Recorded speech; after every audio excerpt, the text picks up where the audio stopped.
అందరికీ నమస్కారం. ముందుగా శ్రీమాత్రే నమః, శ్రీ గురుభ్యో నమః.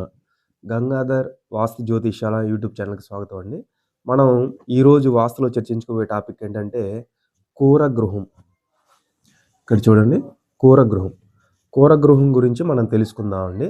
ఎందుకు కూరగృహం గురించి తప్పక అందరూ తెలుసుకోవాలి ఈ కూరగృహం గురించి. ఎందుకంటే 100కి కనీసం 90 మంది ఈ కూరగృహాన్ని నిర్మించుకుంటారు. తెలిసో తెలియకో నిర్మించుకుంటున్నారండి. కాబట్టి ఆ కూరగృహాన్ని ఎందుకు నిర్మించుకోకూడదు అనేది మనం ఈరోజు తెలుసుకుందామండి. ఎందుకు అంటే సింపుల్‌గా మీకొక ముక్కలో చెప్పాలంటే కూరగృహం నిర్మించుకోవడం వల్ల ఎలాంటి ఫలితాలు మనకొస్తాయి అంటే సింపుల్‌గా చెప్పాలంటే కూరగృహం సర్వదుఃఖకారి. అలాగే దీర్ఘకాలిక వ్యాధులను కూడా తీసుకొచ్చే అవకాశం ఉంది. కాబట్టి దయచేసి ఎవ్వరు కూడా ఈ కూరగృహాన్ని నిర్మించుకోవద్దండి. ఈ కూరగృహం ఒకసారి మనం ఇక్కడ చూసుకుందాం. ఇక్కడ గనక మనం చూసుకుంటే ఇది మన గృహం అనుకోండి. దీనికి దిక్కులు తీసుకున్నాం అనుకోండి. ఇటు తూర్పు అనుకోండి. తూర్పు, పడమర, దక్షిణం, ఉత్తరం. ఇప్పుడు విదిక్కులు తీసుకుంటే ఈశాన్యం, ఆగ్నేయం, నైరుతి, వాయువ్యం. ఈ కూరగృహం ఎక్కువగా నిర్మించేది ఎవరు అంటే తూర్పు ఫేసింగ్ రోడ్డు ఉన్నోళ్ళు, ఉత్తర ఫేసింగ్ రోడ్డు ఉన్నోళ్ళు వీళ్ళే ఎక్కువ శాతం కూరగృహాన్ని నిర్మించుకుంటా ఉంటారు. ఎందుకంటే ఇప్పుడు తూర్పు ఉత్తరాల మీద అందరికీ కాన్సంట్రేషన్ ఎక్కువైపోయింది. నార్త్ ఈస్ట్ బీట్లు, ఈస్ట్ ఫేసింగ్ బీట్లు, నార్త్ ఈస్ట్ ఫేసింగ్ బీట్లు అని ఇట్లా రకరకాలుగా తూర్పు ఉత్తరాల మీద సమాజంలో జనాలుగా కూడా కొంత కాన్సంట్రేషన్ ఎక్కువైపోయింది. అట్లా ఏ అపోహలు పెట్టుకోవద్దండి. 4 దిక్కులు సమానమే. ఏ దిక్కు ఫ్లాట్ తీసుకున్నా మీకు గృహాన్ని శాస్త్ర ప్రకారం కట్టుకునే విధానం మీకు తెలియాలి. కాబట్టి మీరు 4 దిక్కులు సమానమే. తూర్పు ఉత్తరాల మీద ఎక్కువ కాన్సంట్రేషన్ చేయొద్దు. ఇక్కడ మనం చూసుకుంటే ఇప్పుడు తూర్పు ఫేసింగ్ అనుకోండి. తూర్పు ఫేసింగ్ రోడ్డు అనుకోండి ఎగ్జాంపుల్గా. తూర్పు ఫేసింగ్ రోడ్డు.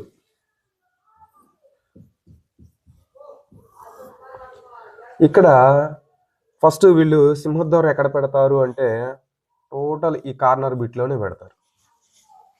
తూర్పు ఫేసింగ్ అనుకుంటున్నాం కదా, కాబట్టి ఇక్కడే సింహద్వారం పెడతారు. మళ్ళీ ఇప్పుడు మనం కూరగృహం గురించి మాట్లాడుకుంటున్నాం కదా. కూరగృహం ఇప్పుడు ఉత్తరంలో ఒక డోర్ ఉండాలని చెప్పేసి ఆ ఉత్తరం డోర్ కూడా ఇక్కడే పెడతారు. తూర్పు, ఉత్తరం, తూర్పు దిశ వైపు ఒక డోరు, ఉత్తర దిశ వైపు ఒక డోరు. అంటే ఇప్పుడు తూర్పు ఫేసింగ్ అంటే తూర్పు ఫేసింగ్లో సింహద్వారం ఉంటే ఇంకో సబ్ డోర్ని ఉత్తరంలో పెట్టే గృహమే తూర్పు ఉత్తరం ద్వారాల కల గృహమే కూరగృహం. దీన్నే కూరగృహం అంటాం. అయితే వీళ్ళు ఏం చేస్తారంటే తీసుకెళ్ళి మళ్ళీ ఈ ఈశాన్య మూలలోనే కోణంలోనే 2 డోర్లు చేర్చి పెడతారు. ఇప్పుడు ఇవి 2 రకాల డోర్లు అనుకోండి. 2 డోర్లు తీస్తుంటే ఒక డోర్కి ఒక డోర్ తగులుతూ ఉంటాయి అన్నమాట. అట్లా తగలకూడదు ఎప్పటికీ కూడా. ఇక్కడ వీళ్ళు ఇంకో విషయం గుర్తుపెట్టుకోవాలి. మనం నిర్మించుకునే గృహానికి దిక్కులు ఎంతవరకు వస్తున్నాయి, విదిక్కులు ఎంతవరకు వస్తున్నాయో తెలుసుకోవాలి. ఇప్పుడు వీళ్ళు దిక్కుల్లో పెట్టినట్ట ద్వారాలు విదిక్కులలో పెట్టినట్ట? వీళ్ళు ఎగ్జాక్ట్లీ ఖచ్చితంగా విదిక్కుల్లోనే ద్వారాలు పెట్టారు. గృహానికి కూడా ఎప్పుడైనా సరే దిక్కులలోనే ద్వారాలు పెట్టాలి, విదిక్కులలో కాదు. విదిక్కుల్లో తీసుకెళ్లి ద్వారం పెట్టేసి మేము తూర్పు సింహద్వారం అది ఉత్తర సింహద్వారం అని చెప్పుకుంటా ఉంటారు.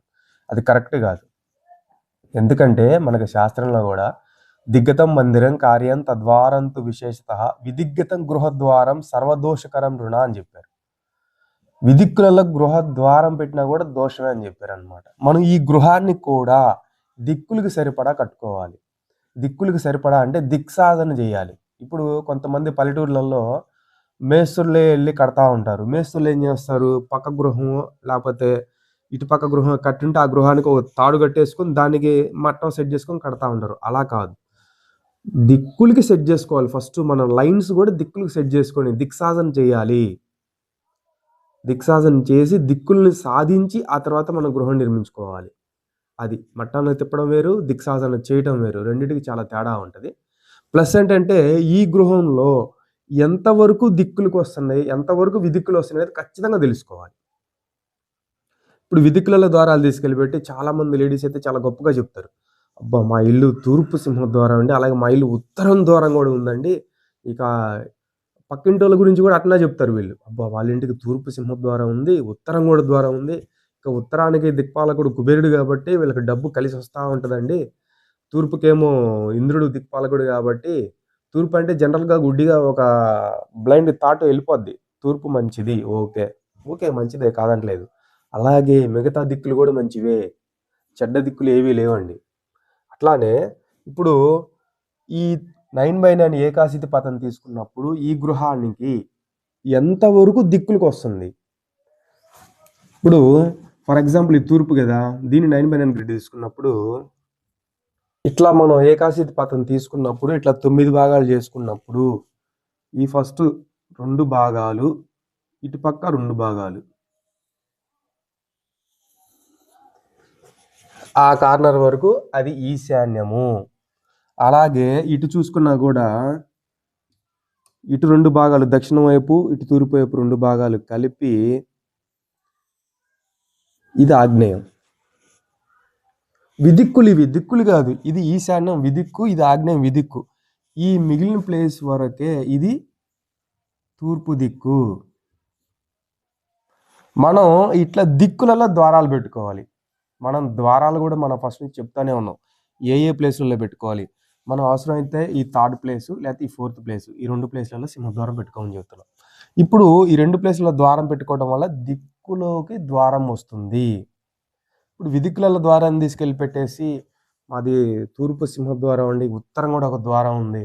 ఓకే. ఉత్తరానికి దిక్పాలకుడు పైగా కుబేరుడు కాబట్టి ధనం అదే పనిగా ఆగమనం వస్తూ ఉంటుందండి అని చెప్తా ఉంటారు. అలా కాదు. ఇప్పుడు మనం గ్రహాల పరంగా తీసుకున్నా కూడా తూర్పు దిక్కుకి రవిగ్రహం, అట్లాగే ఉత్తర దిక్కుకి బుధగ్రహం. బుధగ్రహం అనేది మన జాతకంలో బాగుంది అంటే, బుధగ్రహం బలంగా ఉన్నాడంటే వాళ్ళకి వ్యాపారాలు చేసినా కూడా వ్యాపారంలో లాభాలు ఎక్కువ వస్తూ ఉంటాయి. అట్లానే రవి బలం బాగా ఉంటే, రవి బలం మనిషి జాతకంలో బాగా ఉంటే అతను చదువుకున్నవాడైతే మంచి ఉద్యోగం వస్తుంటుంది అనమాట. ఉన్నత స్థాయికి వెళ్తాడు. ఉద్యోగ స్థితిలో కూడా మళ్ళీ ఉన్నత స్థాయికి వెళ్తూ ఉంటాడు. ప్రమోషన్స్ అట్లా వచ్చేసి వెళ్తూ ఉంటాడు. రవి బలం గట్టిగా ఉంటేనే మనం ఉద్యోగమైనా కొట్టగలం. చదువుకొని ఉండాలి. మళ్ళీ లాంటి చదువు మనకి ఎక్కువ రావాలి అంటే మళ్ళీ గురుగ్రహ బలం ఉండాలి మనకి. ఇట్లా గ్రహాల పరంగా, ఎందుకంటే ఇవన్నీ తెలియాలంటే మనకు జ్యోతిష్యం కూడా తెలియాలి. కాబట్టి ఇట్లా తూర్పు దిక్కులోనే పెట్టుకోవాలి. ఇప్పుడు వీళ్ళు ఏ దిక్కులలో పెడుతున్నారు ద్వారాలు? విదిక్కులలో ద్వారాలు పెట్టి దిక్కులకు ద్వారాలు పెట్టుకున్నాం అని చెప్తున్నారు. అట్లానే ఈ గృహాన్ని కూడా ఫస్ట్ మనం నిర్మించుకునేటప్పుడు ఫస్ట్ ల్యాండ్ మీదనే దిక్సాధన చేయాలి. దిక్సాధన చేసి దిక్కుల్ని కనిపెట్టి కట్టుకోవాలి. అది. ఇప్పుడు రోడ్లు కొంతమంది మనకి హైవే రోడ్లు ఎటు వెళ్తే రోడ్డు ఫేసింగ్ చేసి కట్టేస్తూ ఉంటారు. రోడ్లు ఒక ఖచ్చితంగా ప్రకారం వేయరండి. ఎట్లా అంటే అలా వెళ్ళిపోతాయి. మెలకలైనా ఉంటాయి, ఎట్లా అయినా ఉంటాయి. కాబట్టి మనం గృహం నిర్మించుకునే ముందు మటుకు ఖచ్చితంగా దిక్సాధన చేసి దిక్కులకు సరిపడే గృహాన్ని కట్టుకుంటే ఆ ఫలితం అనేది చాలా బాగుంటుంది. కాబట్టి ఈ కూరగృహం నిర్మించుకోవడం వల్ల ఫలితం ఏంటంటే సర్వదుఃఖకారిణి. అలాగే దీర్ఘకాలిక వ్యాధులు కూడా తెచ్చిపెట్టే అవకాశం ఉంది. ఇంకెటు ద్వారాలు ఉండవు. తూర్పు, ఉత్తరం. ఇక్కడ తూర్పులో ఒక ద్వారం, ఉత్తరంలో ఒక ద్వారం. చాలామంది తెలిసి తెలియక 190 మంది ఇవే గృహాలు తీసుకుంటున్నారు. తూర్పు ఫేసింగ్ అంటే కొంచెం రేట్ ఎక్కువ పెట్టిన ఫ్లాట్లు కొంటారు. ఉత్తర ఫేసింగ్ అన్న కొంచెం రేట్ ఎక్కువ పెట్టిన ఫ్లాట్లు కొనేస్తూ ఉంటారు. కానీ గృహం నిర్మించుకునేటప్పుడు ఈ పొరపాట్లు అందరూ ఖచ్చితంగా చేస్తున్నారు. మీరు ఎక్కడికి వెళ్ళి చూసినా కూడా ఇవే గృహాలు తగులుతూ ఉంటాయి. తెలిసి కట్టుకుంటున్నారో తెలియక కట్టుకుంటున్నారో తెలియదండి. మీరు లక్షల ఖర్చు పెట్టి గృహాలు నిర్మించుకునే ముందు ఒక్కసారి మనం తెలిసిన వ్యక్తిని పిలిపించుకొని గృహం నిర్మించుకోవడం అనేది చాలా ఉత్తమం అండి. చాలా ఉత్తమం. ఎందుకు అంటే మనం ఒక్కసారి గృహం కట్టగలం జీవితంలో. మళ్ళీ మనం గృహం కట్టలేము. కాబట్టి ఎలాంటి పొరపాట్లు చేయకుండా మనం జీవితాంతం మన పిల్లలు కుదిరితే మన మనవల్లో కూడా ఒక స్కూల్ ఎడ్యుకేషన్ వరకైనా ఆ గృహంలో నివసించాలి. ఇంతమంది మనం నివసించే వాళ్ళం ఆ గృహాన్ని మనం ఎన్నో జాగ్రత్తలతో నిర్మించుకోవడం చాలా బెటర్ అండి. ఇప్పుడు ఒక 50 లక్షలు పెట్టి గృహం నిర్మించారు. అందులో వాస్తు దోషాలు ఉన్నాయని ఎవరో వచ్చి చెప్తారు. లేదు, మీరు ఎవరిని పిలిపించుకోలేదు. ఒక ఇంజనీర్ దగ్గరికి వెళ్ళి ప్లాన్ తీసుకున్నారు. దాంట్లో ఏమైనా దోషాలు ఉన్నా కూడా జీవితాంతం మీరు ఆ గృహంలో అనుభవించటమే. ఇంకా చేసేది ఏం లేదు. మళ్ళీ మనం 50 లక్షలు సంపాదించి మళ్ళీ ఇంకో గృహం మనం కట్టాలన్నా, దీన్ని అమ్మేసి ఇంకో గృహం కట్టాలన్నా కొన్ని గృహాలైతే కట్టిన తర్వాత కొన్ని వాస్తు దోషాలు ఉన్నా కూడా అమ్ముడవడం కూడా జరగదు, ఉన్నంతకాలం అనుభవించాల్సిందే. కాబట్టి తెలిసి తెలియక తప్పులు చేయడం కన్నా ఒక తెలిసిన వ్యక్తి పిలిపించుకొని మనం జాగ్రత్తగా గృహాన్ని నిర్మించుకోవడం అనేది మంచి పద్ధతి అండి. అట్లాగే ప్రతి గృహానికి కూడా చుట్టూ ప్రహరీ తీస్తూ ఉంటాను నేను. ఈ ప్రహరీ అనేది ఖచ్చితంగా అందరూ ప్రహరీ వదలాలండి. చాలామంది వదలరు. ఈ దక్షిణ దిక్కు ఖాయం చేస్తారు, పడమర దిక్కు ఖాయం చేస్తారు. ఈ 2 దిక్కులే స్పేస్ వదిలేసి గృహం నిర్మిస్తూ ఉన్నారు. ఈ 2 దిక్కుల ఓపెన్ స్పేస్ ఎందుకు వదిలేశారు? ఈ దిక్కులో అయితే కొంతమంది ఖాయం చేశారంటే కనీసం విండోస్ కూడా పెట్టరు.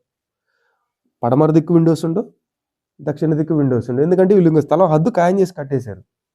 విండోస్ పెడితే రోడ్ల మీద వెళ్ళే వ్యక్తికి కూడా ఆ గృహంలో కనిపిస్తారేమో అన్న అపోహతో ఆ విండోస్ కూడా అసలు పెట్టరు. పెట్టినా ఆ విండోస్ ఎప్పుడు క్లోజ్లోనే ఉంటాయి. ఎప్పుడన్నా 1-2 విండోస్ పెట్టినా కూడా ఎప్పుడు క్లోజ్ చేసే ఉంటారు. అలా కాదండి, మనం ఏ గృహం నిర్మించుకున్నా సరే 4 దిక్కులు ప్రహరీ ఉండాలి. అట్లాగే మనం ఈ 9/9 ఏకాశితి పథం తీసుకున్నప్పుడు ఈ 32 దేవతా స్థానాలలో ఏ ప్లేస్లో ద్వారం పెట్టాలనేది కూడా మనం కొన్ని వీడియోలు చేసామండి. ఆ వీడియోలో అందరూ తప్పనిసరిగా చూడండి. ఏ దిక్కుకి ఎక్కడ ఏ ప్లేస్లో సింహద్వారం పెడితే ఎలాంటి ఫలితం కలుగుతుంది అనేది కూడా మనం తెలియజేశాము. అట్లాగే ఈ కూర గృహం దయచేసి ఎవ్వరూ నిర్మించుకోవద్దు. ఆ గృహంలో ఉన్న వాళ్ళకి ఎప్పుడు కీచులాట్లే. వాళ్ళు ఎంత మంచిగా ఉన్నా కూడా చిన్న చిన్న సమస్యలు ఈగోల వల్ల కీచులాట్లు వస్తూ ఉంటాయి. సర్వదుఃఖకారిణి పోను కొంచెం ఏజ్ వచ్చే కొద్దీ కూడా గృహ యజమానికి దీర్ఘకాలిక వ్యాధులు యజమానురాలకు కూడా వచ్చే అవకాశం ఉంటుంది. దీర్ఘకాలిక వ్యాధులు వచ్చే అవకాశం ఉంది కాబట్టి ఎవరు కూడా ఈ కూర గృహాన్ని దయచేసి నిర్మించుకోవద్దు. సింపుల్గా ఇంకొక విషయం చెప్పనా? ఈ కూర గృహం ఇప్పుడు తూర్పులో ఒక ద్వారం, ఉత్తరంలో ఒక ద్వారం పెట్టారు. దక్షిణంలో ఒక ద్వారం పెడితే దడదా గృహం అవుతుంది. Simple solution. దక్షిణంలో ఒక ద్వారం పెట్టారంటే దడదా గృహం అయిపోతుంది. ఇట్లా చిన్న చిన్న లాజిక్లన్నీ చాలా ఉంటాయండి. చాలా అంటే చాలా అంశాలు ఉంటాయి. దయచేసి ఇట్లా ఈ కూర గృహాన్ని ఎవరు నిర్మించుకోవద్దు. ఈ వీడియో కనుక మీకు నచ్చితే మీ ఫ్రెండ్స్ అండ్ ఫ్యామిలీ మెంబర్స్కి ఎవరికైనా ఉపయోగపడవచ్చు. లైక్ చేయండి, షేర్ చేయండి. మనం నెక్స్ట్ ఇంకో టాపిక్తో ఇంకో వీడియోలో మళ్ళీ కలుద్దామండి. అంతవరకు సెలవు. జై శ్రీరామ్.